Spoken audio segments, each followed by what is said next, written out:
C'est parti depuis ce matin pour la 17e édition de la Foire internationale du livre de Ouagadougou.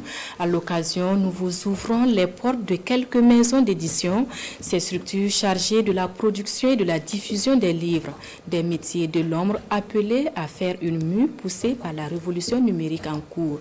Le dossier est signé de Jean-Eudes Bayala et Benewende Frédéric Nikima. Doigt sur le clavier et la souris, le regard braqué vers son écran, Hugues Bationo, éditeur, s'attelle à finaliser le montage de la couverture d'un recueil de poèmes. Ce travail constitue la 4e étape parmi les 8 autres qui interviennent dans le processus d'édition des livres.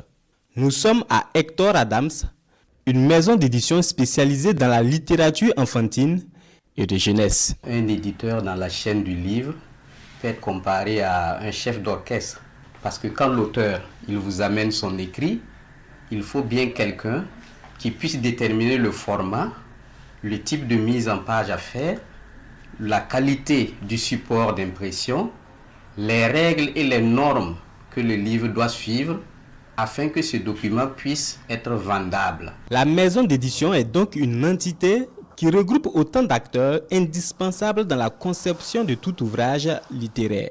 Ici, on retrouve des monteurs, des illustrateurs et des infographes. Suzanne Yanogo est maquettiste à la maison d'édition Ciprodif.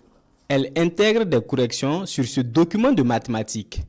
Suzanne est sur ce travail depuis près d'1 an. Il faut être concentré dans le travail pour éviter les erreurs.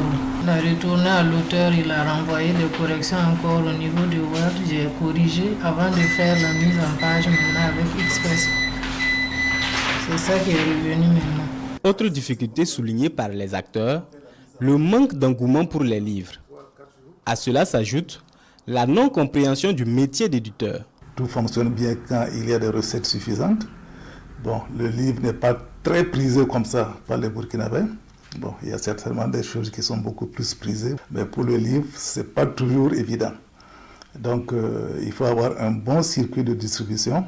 Vous recevez des auteurs qui vous disent « Non, cette phrase ou ce paragraphe, je ne peux pas le changer, c'est comme ça. » C'est pas parce que, par exemple, tu vas payer de l'argent que je vais laisser passer quelque chose qui n'est pas cohérent.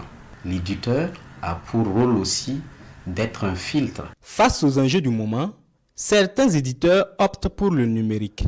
Les productions littéraires sont achetées et lues sur Internet. Une innovation qui convainc plus d'un. Il est peut-être temps que nous-mêmes, en tant qu'éditeurs, nous fassions une campagne pour qu'on comprenne que l'édition n'est pas seulement dans le livre physique. L'éditeur joue pleinement encore son rôle dans le numérique. La plupart des maisons d'édition sont confrontées à des problèmes de ressources humaines, matérielles et financières. Mais pour les responsables, pas question de mettre la clé sous le paillasson. Comme quoi, avec le numérique, les maisons d'édition ont encore de beaux jours devant elles.